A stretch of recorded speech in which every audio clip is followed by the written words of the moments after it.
bueno, y como cada martes, la posibilidad de poder hablar de salud mental, de psicología, y lo hacemos siempre de la mano de profesionales. Y la convocamos como cada martes a nuestra psicóloga Karina Agüero, a quien le damos la bienvenida. Hola Cari, ¿cómo andás? Buen día, bienvenida. Hola Bruno, buen día, ¿cómo están? Muy bien, acá con el día nublado, allá no sé cómo anda. Acá soleadito, 9 grados por ahora, va a estar precioso y ya se empieza a instalar la primavera en Córdoba. Asa, y se viene el calorcito, ¿no? La humedad, los mosquitos. Exactamente, le damos la bienvenida al dengue, Claro, la belleza. nos vamos preparando. Dios. Y a esto sumarle que llega el fin de Claro. año. Y a eso sumarle que en 3 horas ya estamos viendo si vamos a comer vitel toné o si vamos Claro. a hacer asado para Navidad. ¿Quién trae la tía a la que nadie quiere ver? Así que se empieza a complicar el fin de año. Se viene el tobogán hacia el mes de diciembre. Cari, Sí, sí. bueno, nosotros vamos a tener próximamente en estos días, más precisamente el miércoles, mañana, estamos hablando como si Mañana, sí. faltase un montón y no, estamos mañana, ¿no? Mañana, bueno, se Sí, conmemora el Día Mundial de la Prevención del Suicidio, ¿no? Y, y exactamente. justamente este año, en realidad, ya el lema se mantiene durante varios años, en este caso son 2 años, y el lema propuesto es cambiar la narrativa sobre el suicidio, ¿no? Y me parece interesante Ujú. cambiar un poco la mirada, la estigmatización que hay con respecto al suicidio.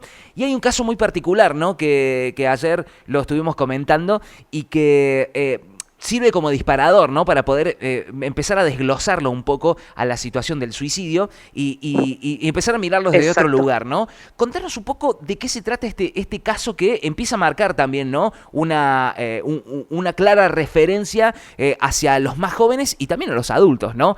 ¿Por qué no? En cómo lamentablemente se maneja esta situación. Es la historia de Emma. El caso es la historia de Emma. Emma, para quienes no la conocen y no saben quién era una adolescente de 15 años que vivía en Buenos Aires, en Longchamps, con su papá, su mamá, su hermano. Una chica común y corriente, una adolescente común y corriente que estaba ya pagando su viaje de estudio a Bariloche y que ya había decidido que quería estudiar psicología cuando se recibiera en el colegio. Era una chica, por ende, que tenía todas las ganas de vivir.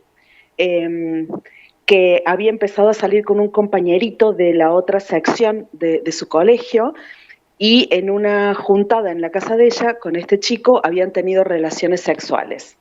Y este pibe decide que fue una buena idea filmarse mientras tenían relaciones. Y acto seguido, cuando van al colegio al día siguiente, viraliza el video de él y de Emma teniendo sexo. Los compañeros de este pibe, lejos de decirle, che, lo que estás haciendo está mal, deciden empezar a ayudar a este proceso de viralizar ese video. El viernes 23 de agosto del 2024, cuando Emma llega al colegio, se da con la sorpresa de que todo el mundo tenía el video de ella, se da con la sorpresa de que todo el mundo se había enterado de lo que había pasado y muchos de ellos le mandaban mensajes diciéndoles cosas, haciéndoles comentarios y muy pocos contándoles lo que había pasado. Emma se enoja, se pelea con este pibe y desde la dirección del colegio deciden llamarlos a una reunión para decirles simplemente que lo que hizo él estaba mal y que ella se tenía que calmar un poco. El colegio, con toda la intención de protegerse legalmente, llama a la mamá de Emma para decirles, che, mira, pasó esto con tu hija, está este video dando vueltas, queremos que sepas que ya los llamamos y ya hablamos con ellos dos y ya están en Santas Pascuas los dos juntos. La mamá entiende que lo que pasó fue muy grave, pero en ese momento se enoja tanto con la situación que lo único que responde es, el lunes voy para allá para que hablemos del tema. Entendiendo ella que en ese momento, enojada como estaba, no era forma de ir al colegio a hablar, porque iba a ser para que se terminaran peleando, pero no generando ninguna solución. Claro. Vuelve a su casa, no la ve a Emma, pero el sábado a la mañana, cuando se encuentra con su hija, como desbordada por el malestar que estaba sintiendo, la retó a Emma. no porque estuviera enojada con Emma por haber tenido relaciones, sino porque estaba enojada con la situación y no estaba pudiendo encontrar la mejor manera de manejar su malestar. Entonces le dijo, ¿cómo podés haber hecho una cosa así? Traer un chico a esta casa, tener relaciones, el pibe te filmó, así como hizo esto, te podría haber violado y yo te podría haber encontrado muerta al llegar a casa. Emma se enoja, la manda a cagar, y la mamá entiende que en ese momento, de esa manera, no se podía sostener la conversación, decide salir de la habitación, tomar un poco de distancia, permitir que el agua se calme, que se calmen un poco las dos, se serenen para poder conversar bien. Al rato vuelve y se sientan a hablar con Emma de esto que ella hizo, de meter un chico en la casa, no conocerlo lo suficiente como para no anticipar que el pibe era un tarado, que esto no estaba bien. Y ahí la conversación termina bien, como que Emma entiende que no se cuidó, que no eligió bien, que pasó esto, pero que bueno, que ya le iban a encontrar una vuelta. Y la mamá le dice, yo salgo a hacer unas compras, te quedas con la empleada por cualquier cosa.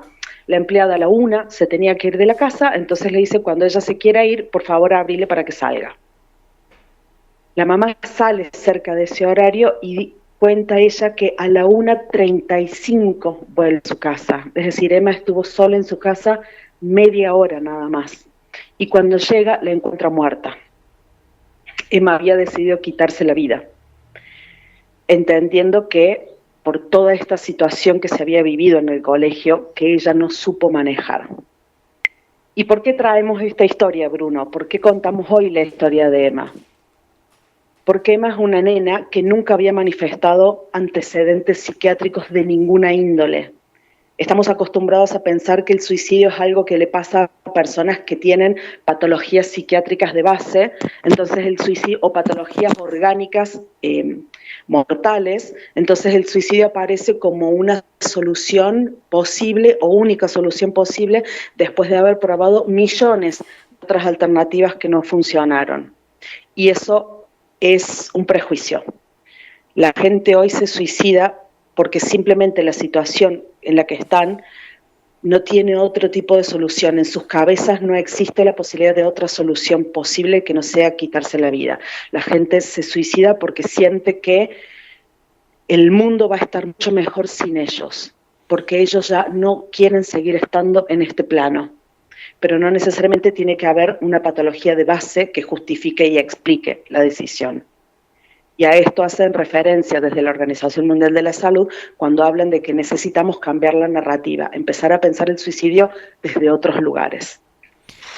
¿Estamos ahí? Claro, porque nosotros en estas charlas que hemos tenido siempre hemos encarado la cuestión del suicidio como algo que, bueno, se viene dando de manera progresiva en la persona, ¿no? Que empieza a generarse ese malestar interno, empieza a tener síntomas depresivos, hay todo como un proceso hasta que lamentablemente desemboca, ¿no? Finalmente en el suicidio. Acá es un caso completamente distinto, ¿no? Ajeno a una situación como vos recién lo explicabas muy bien, ¿no? De base, algún problema de base, sino que fue otra el motivo disparador de esto, ¿no?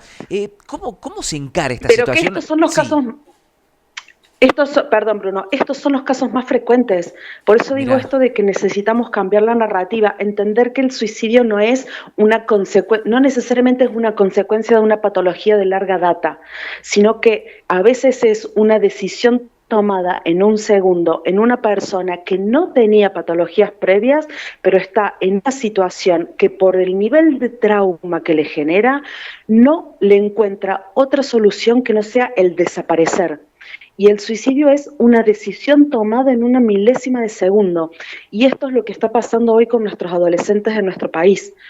Está el nivel de falta de recursos psíquicos que están teniendo los chicos, está el nivel de falta de vínculos en los que estamos viviendo hoy, está el nivel de aislamiento y de soledad y de silencios en los que estamos viviendo los seres humanos, que las situaciones cotidianas de la vida nos encuentran con cero recursos para poder enfrentar los problemas que vamos transitando. Entonces el suicidio se termina convirtiendo en la única solución posible.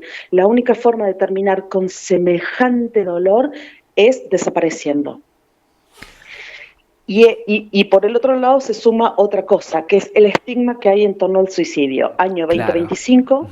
una gran parte de la población sigue pensando que el suicidio es una solución cobarde frente a la vida. Yo, esto, Bruno, a mí me sigue llamando la atención como todos los septiembre yo en mi red social, donde subo contenidos, subo material sobre suicidio y las respuestas que me encuentro, Bruno, son: es una decisión cobarde, el que se suicida es un Claro. egoísta, Ujú. es un pecado.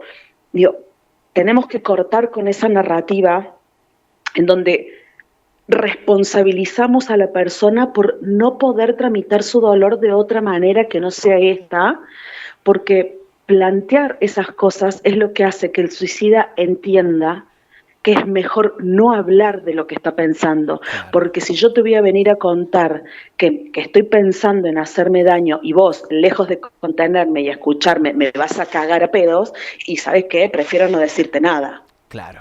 Claro. Entonces, necesitamos empezar a reflexionar sobre cómo nosotros pensamos el suicidio, cómo lo entendemos, qué creemos que es lo que pasa por la cabeza y por la emoción de la persona que elige el suicidio como alternativa de solución a un problema, porque no estamos colaborando a que las estadísticas empiecen a bajar. ¿Cómo se ¿No? rompe esa estructura ya, ¿no? Instalada, que es muy cierto esto que vos que planteás, Cari, ¿no? Que lamentablemente cuando uno escucha a otra persona, o finalmente cuando lamentablemente ya se dio, ¿no? Los comentarios por ahí suelen ser, Tal cual. qué cagón, cómo no habló antes, solamente los cobardes utilizan ese camino, lo hubiese luchado un poco más, es cierto, hay toda una estigmatización. Tal cual. ¿Cómo se hace para quitarse ese chip, ¿no? Que tenemos puesto de, bueno, bardear antes de escuchar y acompañar? Creo que lo primero necesitamos empezar a pensar qué nos pasa a cada uno de nosotros con la muerte, Claro. ¿no? Ujú. Cómo la pensamos? ¿Por qué todavía nos sigue costando mucho hablar de la muerte? Digo, y esto ya lo saco del territorio del suicidio. A mí me pasa con mucha frecuencia, yo trabajo con muchos pacientes oncológicos. Mm.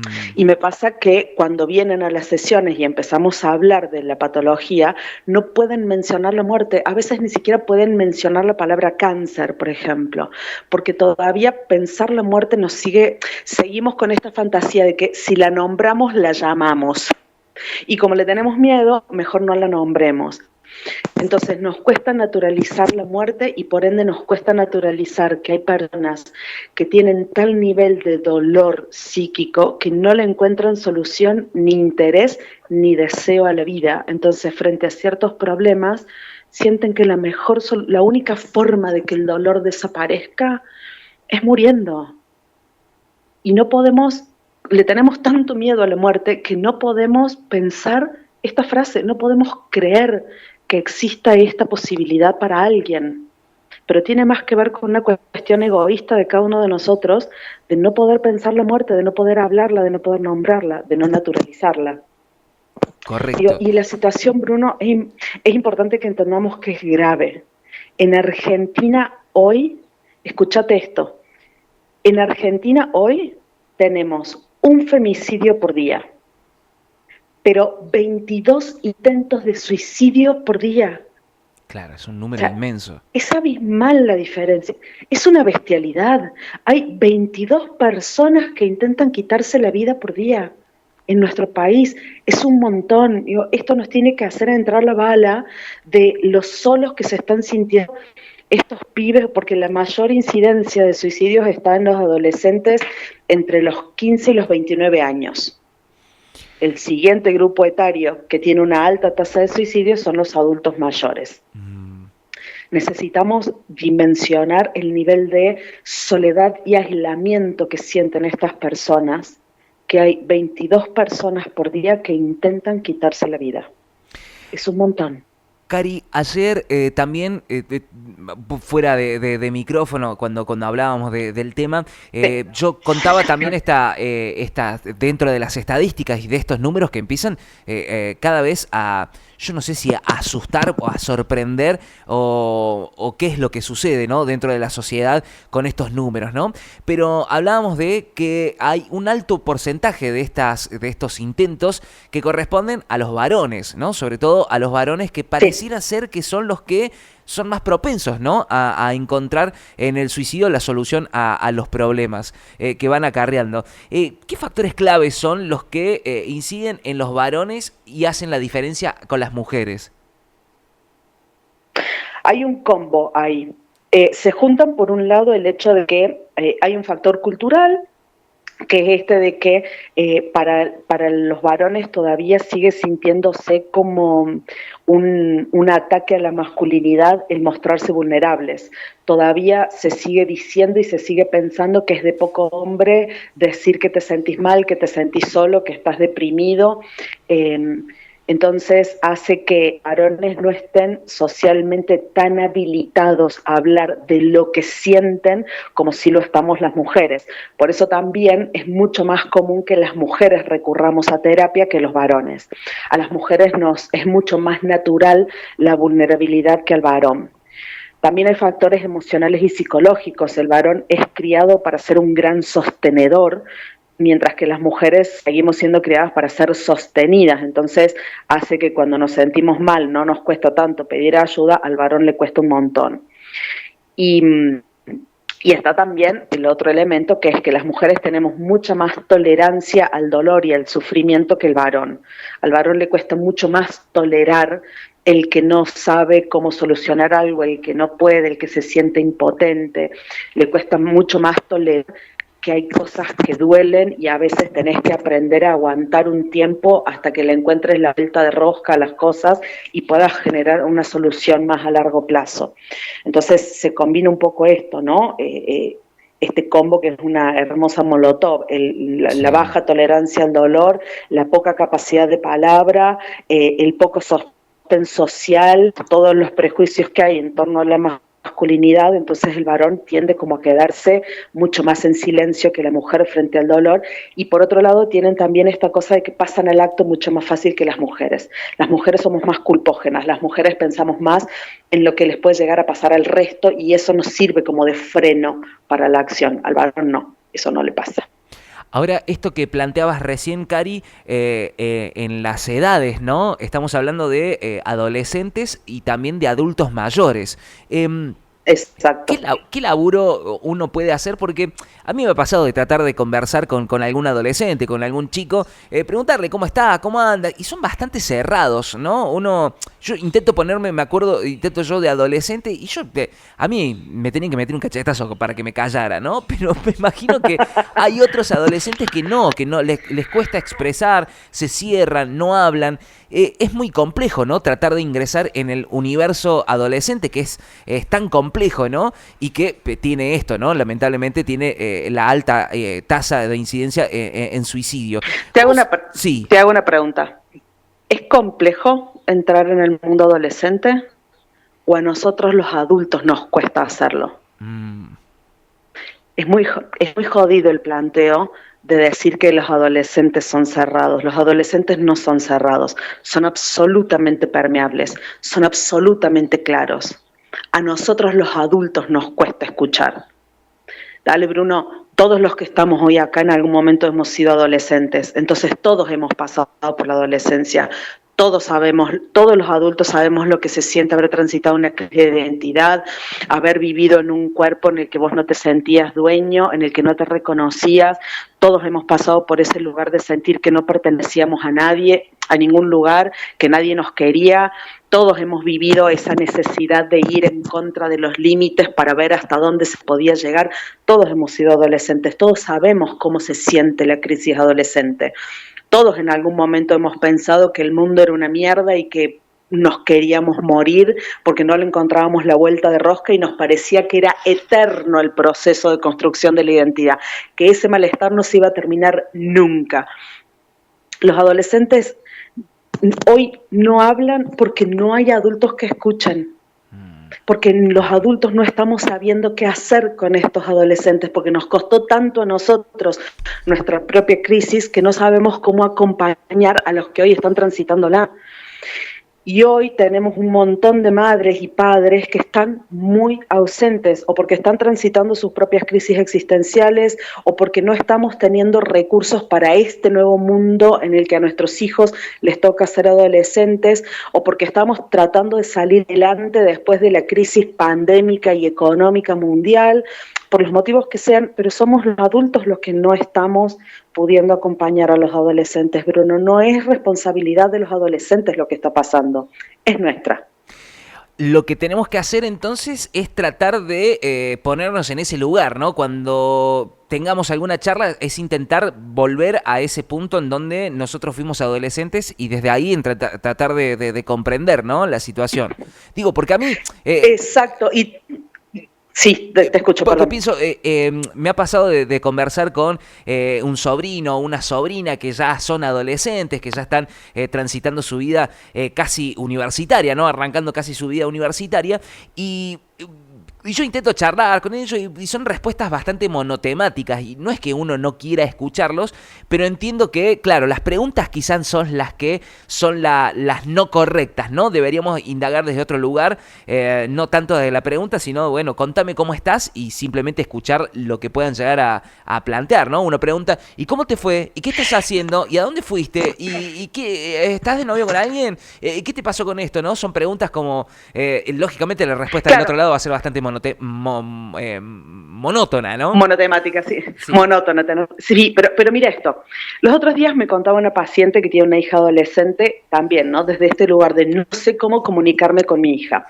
Naturalmente, ¿qué hacemos las personas? Yo intento tener con vos un diálogo donde escucho lo que vos contás, pero trato de escucharlo desde mis propios paradigmas, desde mi edad, desde mi momento vital. Es muy difícil la comunicación así. Y sobre todo con un adolescente que además tiene muchos problemas para poner en palabras lo que está sintiendo y tiene mucho miedo de poner en palabras porque no quiere que lo caguen a pedos, porque además no tiene muchas cosas muy agradables para contar. Claro. Entonces, la idea es que yo pueda meterme yo en el mundo de ese adolescente y tratar desde ese lugar entablar un diálogo, que no es lo mismo que hacer un cuestionario como el que vos replicabas recién. Claro. Entonces, viene esta paciente y me cuenta que estaba queriendo entablar una conversación con su hija, saber en qué andaba. Hacía varios días que la veía medio rara, desbordada, enojada y no lograba entender por qué. Entonces, un día le dijo, vení, subite al auto que vamos, que yo te llevo a no sé dónde, una actividad que tenía que hacer y que el viaje iba a ser largo. Entonces le dijo, poné vos la música que tengas ganas de escuchar. Y la nena, la piba, empezó a poner los temas que a ella le gustaban.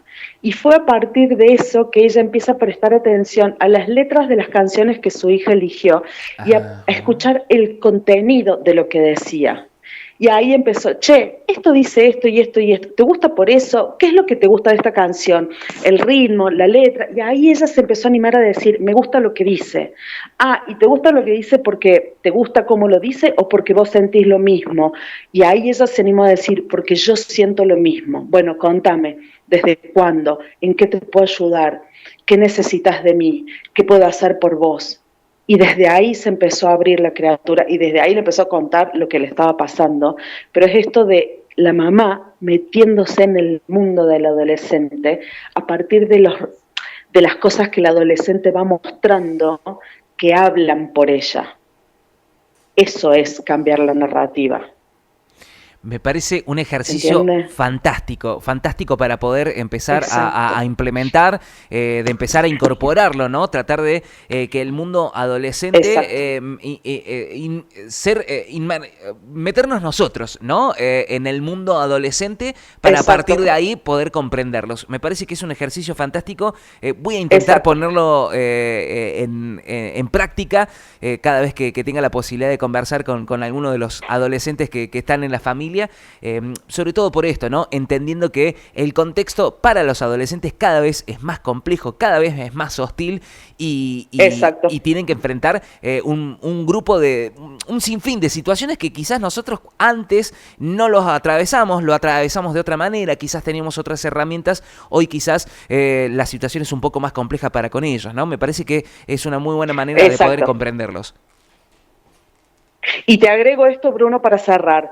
Es importante esto de meternos nosotros en el mundo de ellos, sabiendo que lo que vamos a encontrar nos va a costar un montón manejarlo, porque duele ver a nuestros hijos sufriendo, nos hace sentir impotentes cuando vemos que nuestros hijos están mal y nos asusta mucho el que no siempre sabemos cómo ayudar. Entonces, pidamos ayuda, pero pidamos ayuda para nosotros, para que a nosotros nos ayuden a poder convertirnos en la paz que nuestros hijos necesitan que seamos.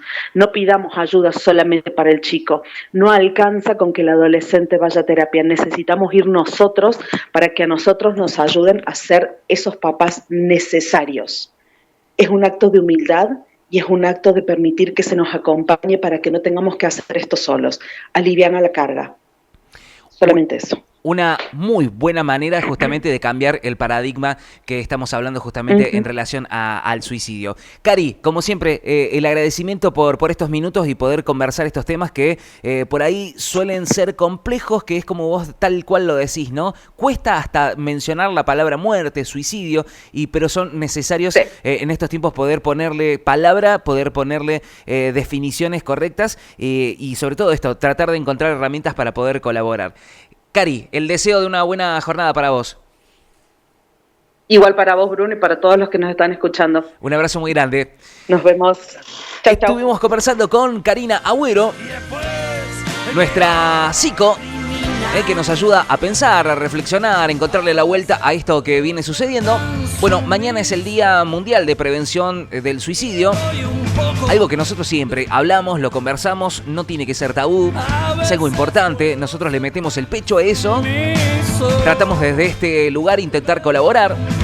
Sabemos que del otro lado hay un montón de papás, hay un montón de mamás con hijos adolescentes o con hijos simplemente que van camino a esa adolescencia, con hijos que ya son adultos, ¿no?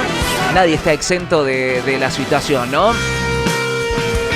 Y es bueno poder ponerle palabras, es bueno ponerle también conceptos y sobre todo estas herramientas que nos ayudan a poder enfrentar este tipo de situaciones. Karina Agüero pasaba por la mañana de No la ven en esta columna de salud mental y psicología en la Casa del Rock. 8:47 en la República Argentina.